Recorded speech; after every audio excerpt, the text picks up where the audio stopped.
అర్థం చేసుకో మగరాయ అంతా చెప్పకున్నా ఇంకా చాటుగా మిగిలాయా కనులు చెదిరే కాంచన వివరించే వీలు ఉందా వేధించే వయసు యాతన కలహించే వీలు కోరిందా కసిరే కైపు కామనా నొప్పంటూ భయపడతానా తీపి గాయాలు చేస్తున్నా నిప్పంటిన సరసన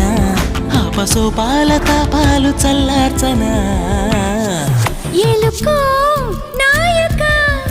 రాసి ఇచ్చానా ఇలాగా ఎలకు బాలిక దూసుకొచ్చావే ఇలాగా